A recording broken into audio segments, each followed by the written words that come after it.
The morning of September 7, 1978. London awakens to a sky the color of wet concrete. The air above the Thames is thick and humid, carrying the smell of exhaust fumes and old river water.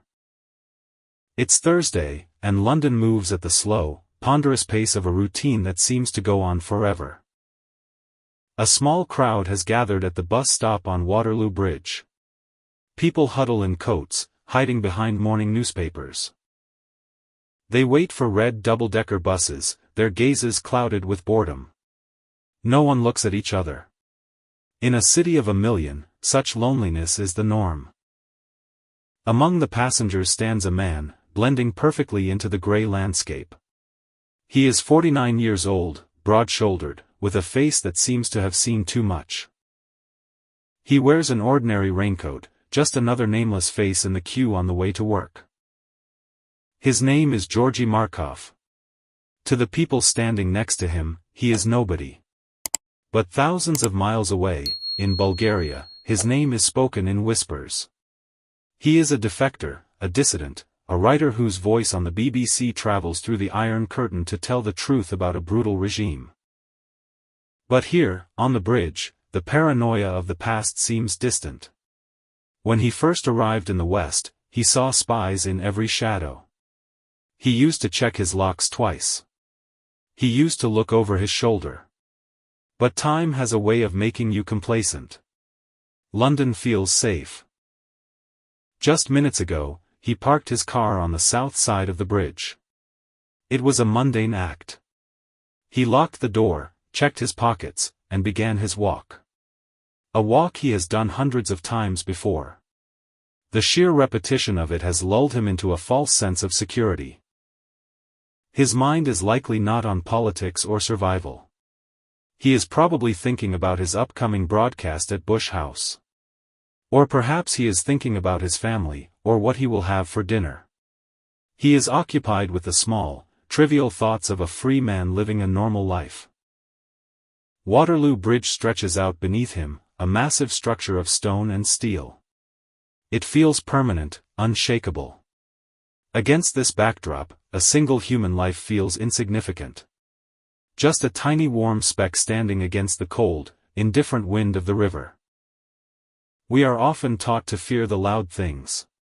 We expect danger to arrive with the scream of a siren, the roar of an explosion, or the screech of tires.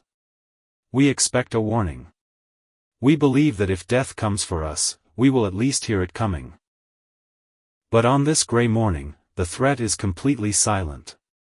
It is not hidden in a dark alleyway or a secret bunker. It is standing right there, in the open, under the dreary London sky. It doesn't look like a weapon. It looks like a simple everyday object. The bus is running late. The crowd shifts impatiently on the pavement.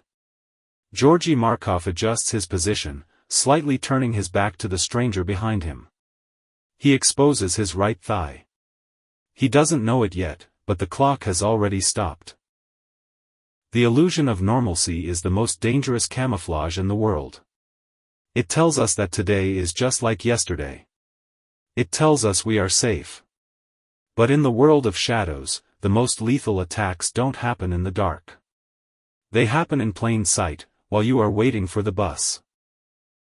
The stillness of the morning is shattered by a sensation that is entirely out of place.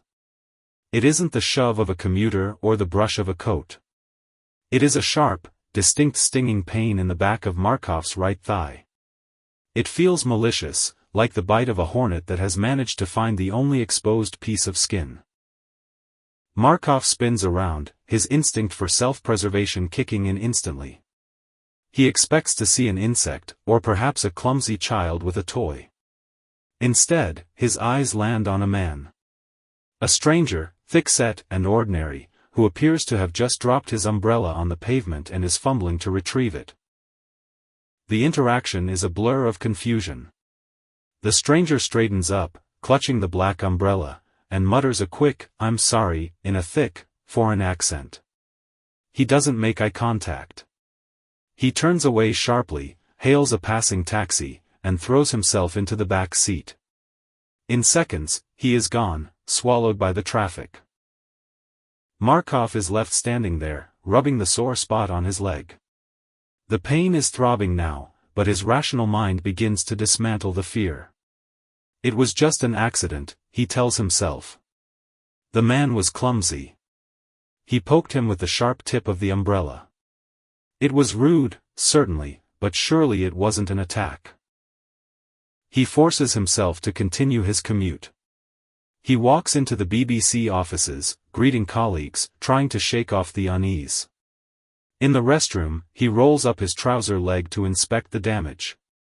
There is a small red puncture mark, slightly inflamed, looking like nothing more than a minor bug bite or a pimple. He even jokes about it with his friend at the office. He tells him about the rude man on the bridge, laughing off the paranoia that had gripped him for a split second. The day moves on. He records his broadcast. He sits at his desk. But deep inside his body, a microscopic timer has begun to count down. By the early evening, the illusion of health begins to crack. It starts with a wave of nausea that he cannot suppress. Then comes the chill, a deep, bone-rattling cold that no coat can fix. The temperature of his body begins to spike violently. The office lights seem too bright, the sounds of the city become distorted and overwhelming. He drives home, his hands shaking on the steering wheel. When his wife, Annabelle, sees him, she knows something is terribly wrong. He is pale, sweating, and delirious. He collapses into bed, thinking it is a severe flu. But as the fever dreams take hold, the memory of the bridge returns with terrifying clarity. This is no virus. The next morning, Georgy Markov is rushed to St. James Hospital in Balham. The medical team is immediately baffled. His symptoms are a chaotic storm, his blood pressure is plummeting, he is vomiting blood, and his white blood cell count is skyrocketing. To the doctors, it looks like sepsis, a massive, systemic infection. Lying on the stretcher, weak and barely able to speak, Markov grabs a doctor by the arm. His eyes are wide with a desperate urgency. He whispers, "I have been poisoned." It was the KGB. The man with the umbrella. He repeats the story of the bridge, pleading with them to believe that this was not a natural illness. But to the rational minds of the British doctors, this sounds like hysteria. A spy story? An umbrella gun? It sounds like the plot of a cheap paperback novel, not reality. They dismiss his claims as the hallucinations of a feverish mind. They treat him for blood poisoning, pumping him full of strong antibiotics. However, the antibiotics do absolutely nothing. The infection ignores the medicine completely because there is no bacteria to fight. While the doctors scratch their heads, looking at charts and X-rays, a silent chemical agent is systematically moving through Markov's bloodstream, shutting down his body cell by cell. We must step back to understand the scale of this horror. It is September 7th. In Sofia, Bulgaria, this date is sacred. It is the birthday of the communist dictator Todor Zhivkov. Markov had spent years mocking Zhivkov on the radio, piercing his ego. This agony in a London hospital was not random, it was a birthday present for a tyrant. Behind the scenes, the machinery of intelligence agencies had been turning for months. The Bulgarian Secret Service, unable to silence Markov with threats, had turned to the KGB for technical assistance. This was a joint operation of the Eastern Bloc, a display of reach and power designed to show that no defector was safe anywhere. Back in the hospital, the situation is becoming critical. Markov's kidneys begin to fail. His heart is struggling to beat against the toxins. The medical staff watches helplessly as a healthy, strong man dissolves before their eyes. They are fighting a ghost. They can see the damage, but they cannot see the weapon. For 4 agonizing days, Markov lingers in the twilight between life and death. He is fully aware that he is being murdered, yet no one can save him. The tragedy is absolute.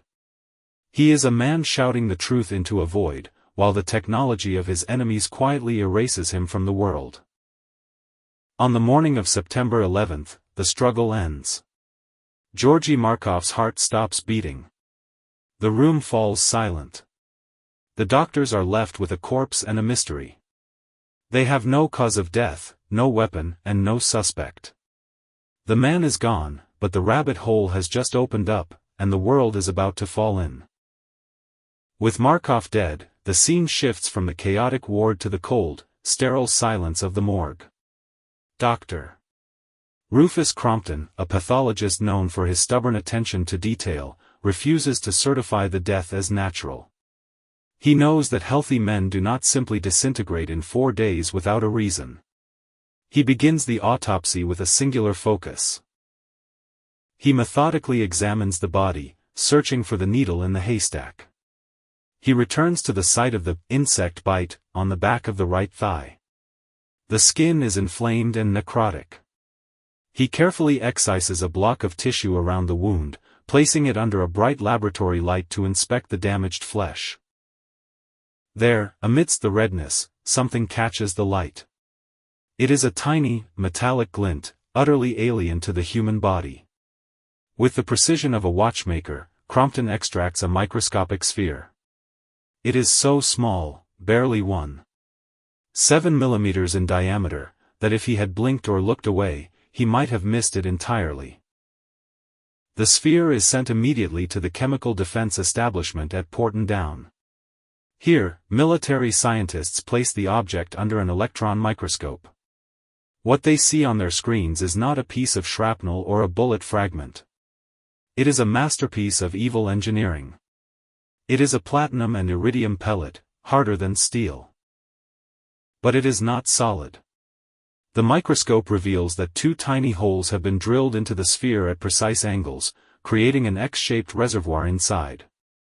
It is a delivery system. The empty space inside the pellet is designed to hold a payload of less than 1/3 milligram. It is a vessel for liquid death.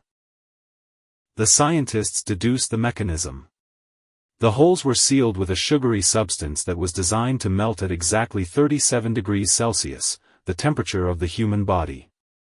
Once the pellet was injected, the body's own warmth dissolved the seal, releasing the toxin directly into the bloodstream.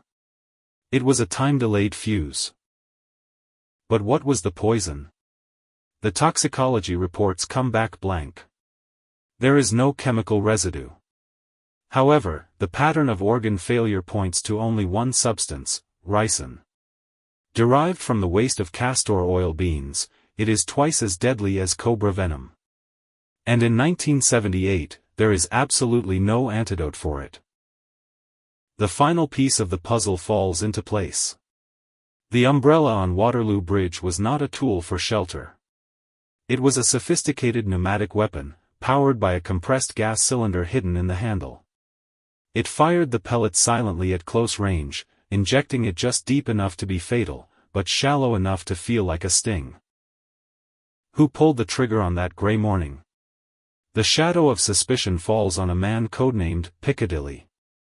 His real name, allegedly, is Francesco Gallino, an Italian Dane who traveled Europe posing as an antique dealer. He was not a fanatic.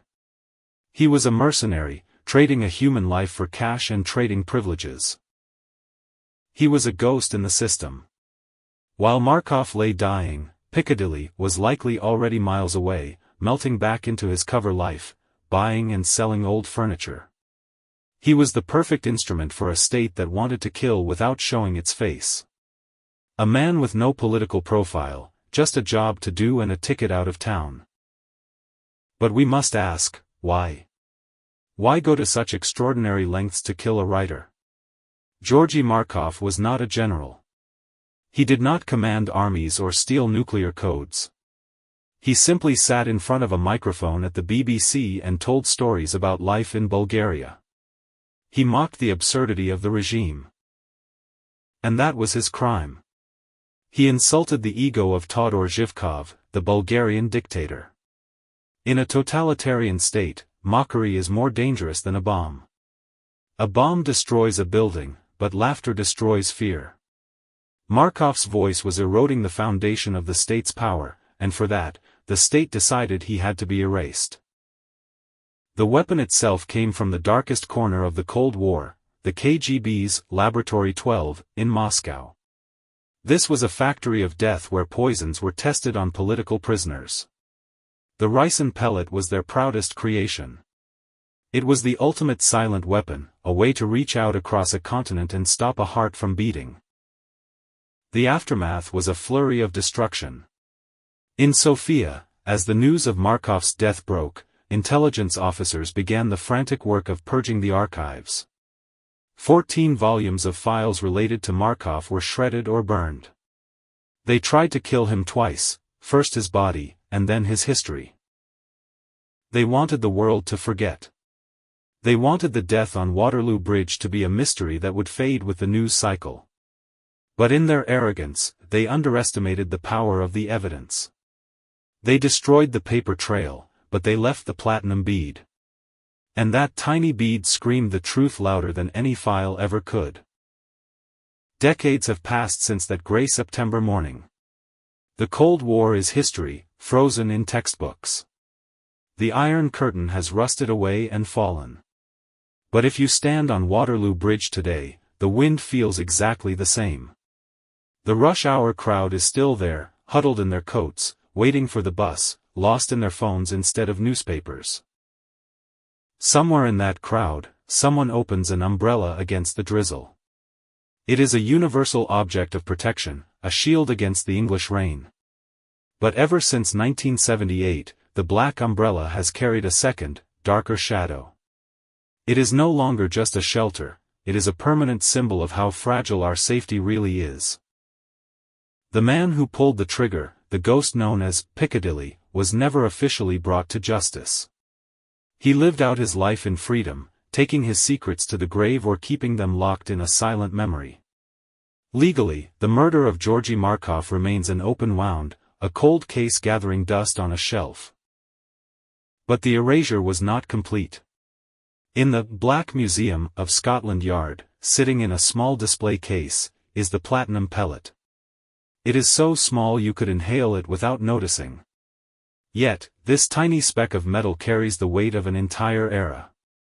It is the only witness that refused to disappear.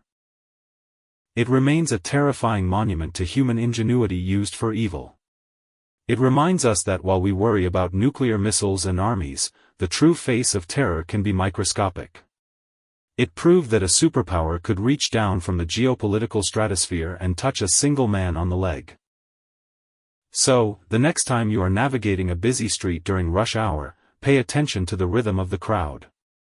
You might feel a clumsy nudge. A stranger might bump into you, drop something, and mutter a quick apology in a hurried voice. You will likely turn, smile, and forget it in an instant. But for a fraction of a second, deep in your subconscious, a shadow will pass over you. You will remember the grey London sky, the wet pavement, and the man for whom a simple, "I'm sorry," was the last mercy he ever received.